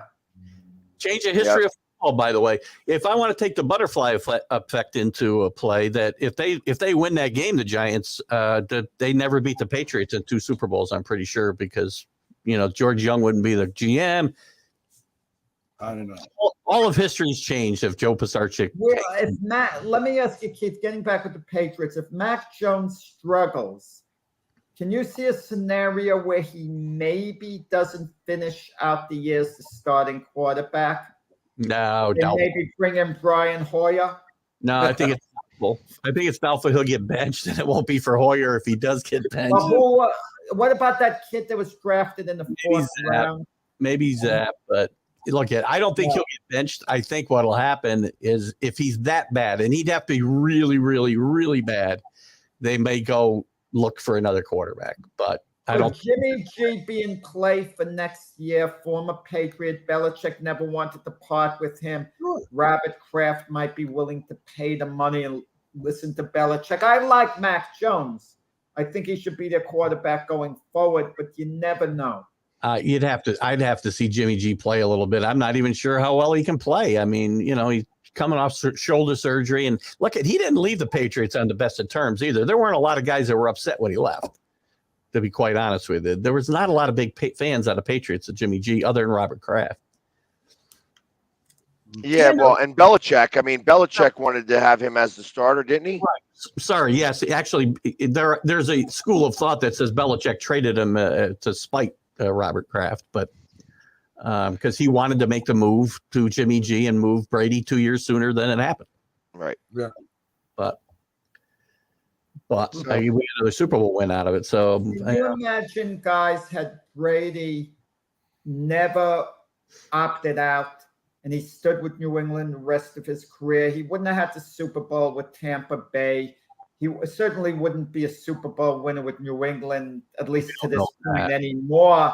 And what would they be saying about Brady right now? He'd probably be performing decently, would be the best way to say it. But, you know, would he be coming under criticism right now? It's all speculation. Who knows? Giselle wouldn't have a new boyfriend and everything else that's going on. First, guys, Brady does win another Super Bowl with New England. What are you talking about? There's no way. Had he been with New England the whole time and never went to Tampa Bay? I have no reason to think he might not have won another Super Bowl in New England. I don't know who they would have brought in if Brady was a quarterback. So things went a different way because he wasn't there. Things would have gone a completely different way if he was there, as far as personnel decisions and whatnot. So, can you arguably say that without Gronk, Brady is not as good as he is? That, you know, everybody's saying that it's Brady, and I listen. He's the best quarterback to ever play the game. When you win 7 Super Bowls, you get that moniker. But you know, he's not the quarterback that he used to be without Gronk on that team. I agree. Right now, so you're talking about Brady right now. Yeah, I don't Brady right now. I don't disagree with that at all. I mean, I would say a younger Brady made wide receivers and tight ends and such better. I mean, he didn't win any. He won 3 Super Bowls with guys not named Gronk at tight end. You wouldn't even remember their names. Plus, the wide receiver cores were David Patton and Troy Brown. Nice players, but not, Hall of Famers. You mean the two-way player of Troy? Troy Brown did. Yeah, when they got in a pinch, they played him. I remember. And guys, he played special teams too. Oh yeah, I mean, unbelievable player. Troy Brown. I'm just saying, he didn't win. People like to think Tom Brady was surrounded by Hall of Fame talent, and he wasn't for a lot of his career. So, right. So let's, as we're talking about Brady, I want to just switch to the team of Tampa Bay. What are your thoughts on the whole situation that occurred with Evans and Lattimore and Brady and Arians and things like that? We haven't spoken about that at all. And the NFL, obviously, they suspended Evans. They did not suspend Lattimore. They send a very harshly worded letter to Arians. What are your thoughts? Evans is a very emotional. This isn't his first run in with the league and getting suspended. So I'm not shocked that this happened. I think him and Lattimore have a history. I wish. I'm glad Brady's not my quarterback anymore because he was a little too close to that action for my comfort. Although maybe he was, he knew what he was doing and stayed away from it enough. My problem with Arians, what is Arians doing on the sideline to begin with? Why is he sitting there this is a problem for this team? Is Scott Bowles the coach or isn't he? And if Arians is going to start hanging out on the sideline, I see some problems there. But I will say this. Keep in mind, Arians and Todd Bowles have had a great relationship for a lot of years. With Todd Bowles was his coordinator elsewhere. So they have a special relationship. They seem to have a special friendship. So maybe Todd Bowles isn't feeling too threatened that Arians is just there giving some advice. And chances are that Bowles isn't offended by it at all. Yeah, today. If that lasts, it'll cause a problem in that locker room. It'll cause a problem between those two guys. If Arians wants to be the head coach, he shouldn't have kicked himself upstairs. Yeah. Otherwise. And what is he doing? He shouldn't have been where he was. And what is he doing talking to another player? You don't talk to the players on your other team. You worry about your own team.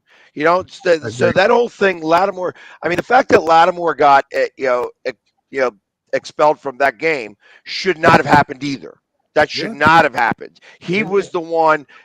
He was having an argument with a coach who shouldn't have been there on the sidelines. He's going after. Then he's got Brady coming up to him. He's got the other one. Then Mike Evans comes over and does that. I mean, first off, Mike Evans should have gotten more than one game, is what I thought, because that's like third man in, and you're not supposed to even do that in hockey, let alone football. So, and I feel like Arians should have gotten a suspension, a 1-game suspension, or a very hefty fine. And instead of just a strongly worded letter. And I feel like it's only because it's Brady that he got the worded letter. And didn't he instigate the whole thing? I mean, he's on the sidelines yelling at the player like he's going to do something. He ain't going to do nothing. He just what's he going to do to this player? So, listen, Arians got to just shut the hell up. That's what he's got to do. He's another guy who thinks he invented the game, for crying out loud. I was never a big fan of Bruce Arians. I don't know. Look, not a bad football coach, but there's something always that makes me feel like this guy just feels like he's got to be the smartest guy in a room all the time. Oh, so he's like La Russa. Exactly. Yeah, exactly. Without the track record, by the way. He got a well, I mean, he's got one Super Bowl ring, but you could blame that on Tom Brady, or you could blame that really on Gronk. Mm-hmm. Because without Gronk, maybe you don't get that Super Bowl. Gronk had left. LaRussa, you can't deny LaRussa did a good job with the A's, right? He did. Yeah, I don't care about LaRussa. And the Cardinals. Yeah, I mean, listen, what can you say with Tony La Russa? We like to joke around. He's had a really good career as a manager, but some of his ways are kind of like absurd at times. Like he really demeaned one of his players who hit a home run and swung on a 3-0 count because his team was far ahead. What does he want his player to do? Take 2 strikes down the middle because it breaks the code of ethics in baseball. You know, his own team was mad at La Russa for, downgrading his player. Right. So, like I said, he's a horse's ass. Whatever. I wish him a long life, but I get out of baseball. I don't think you need to drink worry yourself to death somewhere else. So No, obviously relax, he's relax. We don't wish anything negative to the man. yeah, exactly. But like I said, the White Sox are doing a lot better without him there. And now he's back, and now they've fallen out of contention. Even this entire time, Keith was saying. AL Central, the Minnesota Twins have just fallen out of it, and the White Sox on the verge of being out of it. The Guardians have played well. Maybe the Guardians are the one team that comes under the radar and surprises us in the playoffs. I mean, no one thought too highly of Cleveland's chances, this year, but they could be the surprise team. Also, you talk about free agents. We talk about the Judge free agent and pending free agency. Carlos Correa is going to be opting out with the Twins. It was an experiment that was a stroke of brilliance by his agent, Scott Boras. They signed the Twins for 3 years, $35 million a year. By the way, substantially more than the Yankees offered Judge. I mean, to give you an idea. But he has had an opt-out after the first year, the second year, and after the third year, he's a free agent, and Correa's going to be opting out after this year. He's leaving $70 million on the table to see what he could get on the open market, and he's taking that risk. We'll see whether it pays off. It worked out pretty good for the Astros too, by the way. It didn't work out for me. Yeah, I was just going to say, man, does he go back? No, I don't think he goes back. I was just going to say, they've got their shortstop in the future. Go back. He probably goes back. He probably goes back to the Astros. I don't think so. Well, no, they're not going to offer him the type of money he wants, because keep in mind he has 2 years and $70 million left with Minnesota, and he's bypassing that. So he's looking for probably a good 8-year deal at least. He's, I think, 28 years old. So yeah, and they got a young kid they put in a shortstop who's played pretty decent baseball this year. He hasn't been Carlos Correa yet, but he will be a very good Major League Baseball player. They're not going to pay him that money. They would have paid him last year if they were going to pay him. Yeah, and again, turning down. I can't stand this opt out. I hate it. It's like the worst thing in the world. It's like, okay, well, you get to opt out, but maybe we want to opt out on paying you if you decide that you're going to stink up the joint, or if you get injured, I'm going to opt out of your contract because we don't want to pay you. Some teams have opt outs as well. It depends on how much power the player commands. I mean, you see, in a situation like Aaron Judge, he's probably going to have an opt-out on his deal at some point, the way Jacob deGrom does with the Mets. Opt-outs are great when you're young, because when you're young enough and you opt out, you can sign a long-term deal. But Judge, if he has an opt-out 3-4 years from now when he's 34 years old, the opt-out might not be that appealing for someone to sign him, to multi-year deal. I'm not a fan of these opt-outs. You either want the security of the long-term contract or you want the opt-out. You can't have it both ways. Right. Right. And I think to see, that there's going to be rules that are changed about that they're not going to be able to do that. It's starting to become more like basketball in baseball, where the players are going to start running the asylum. And I don't know how that works. Interestingly enough, I happened to be in the owner's box yesterday at the Phillies game, and I was talking to John Middleton about, some of the rule changes and things like that. And, and he's happy about the rule changes. I'm like, really? And then we watched the Braves pitcher throw over to first base 8 times. Mm-hmm. And I'm like, okay, well, I understand that whole 2 times only rule. But once you throw over there that second time, and now you're not allowed to throw over there again. Or is it 2 times in between pitches? You have to go to the plate that next time. and I then you think- could throw over there 2 more times. How is that rule going to work? Because ultimately, the moment you throw over there a second time, now you've just awarded somebody second base. Right. Yeah, that's what's wrong with it. Exactly. It's a ridiculous rule. Yes. Yeah. I agree. Which So most don't get me going on that whole thing because I disagree with you guys. Because years ago, I thought of that on my own. Okay, that there should be a rule. You could throw up. This is what I thought. You could throw over to first base 3 times. On the third throw, you either pick the guy off or he's awarded second base. You can't keep delaying. Yeah, you can't keep delaying the game. Throwing over, throwing over, throwing over. why do we have to keep putting in rules that diametrically change the way the game is played when the game has been was the perfect game? It's just because the game has been that way, you make adjustments. We get used to it, like the extra inning games, the Yankee Red Sox game last night. That darn game could have gone on forever had they not had the rule about it. It's not better, and people haven't accepted it. I'm not accepting it, and I'm not going to accept it. And I'm glad that they get rid of it next year and in the playoffs. Doesn't happen in the playoffs. They don't have it. Instead of teaching guys how to play the game right, we have to put it. We have to eliminate the shift because we don't want to teach guys to hit where guys aren't. God forbid we should do that. I mean, all these rules are ridiculous, and every one, by the way, is there for the offense. I can argue in basketball. Every single rule change since 1968 has favored the offensive side of baseball. Whether rules changes, lowering the mound, DHs, smaller ballparks, and the rules changes we have now, everything is to favor the offense, and it's not. I can say spider tack on the ball to get an advantage because we're gonna check you every inning for that. Keith, I could say with zone defenses in basketball, they should be legal. Just teach the players to shoot from different angles. They are legal now. They are legal. They are legal. I mean, I don't care. That's fine. It's a different sport, and it doesn't. Yeah, they played zones at different times and at different levels of basketball before. Yeah, it was a modified zone that they would play. That you kind of sat next to a player, and if somebody switched up, it was just constant switching. So there have been modified zones in basketball this time. Okay, the 3-second rule. I'd say eliminate that. Just learn to out-rebound the guy who's standing in the paint. Yeah, that's a little bit of a different too. But again, they don't want somebody just standing there.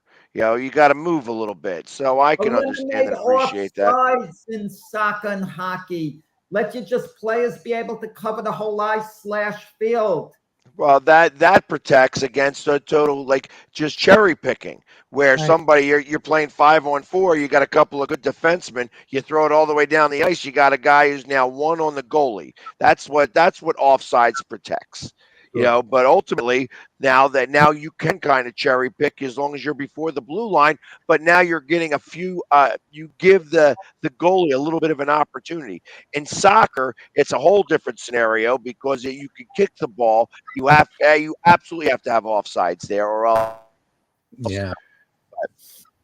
I mean, again, see, we did get some soccer in. How about that there, man? You know what? Most of these sports without the rule change, if you just enforce the rules that you already have in the books, you wouldn't have to make all these rule changes. Of course. I agree. Of course that's true. So, well, I tell you, it's sometimes this 2 hours goes fast, and sometimes it's a little bit more, rough and tumble as the other ones. This was like a rough and tumble show. I feel like that we were, there was some some fire that was being spit out here a little bit. There's a lot of tension, underlying tension. There's a lot of tension, Jack. It'll be interesting to see if everybody's got that same tension. The Giants, the Jets, the Eagles, the Patriots. It's possible. It's possible that all 4 teams could win this week. That's true. And So I hope it happens. Let's see if that really is the case. Obviously, on Sunday we'll get your pick for the suicide. Oh, that's right, Keith. You're already out of the suicide. Yeah. So I am still in. I am still in. By the way. Yeah, and Alan, I don't think so. I'm scoring touchdowns, so I don't think that they're going to win by 7. I think that they're going to have a real tough time scoring 7 points. You know, I think- the defense may score 7 points, but the offense is going to score 6.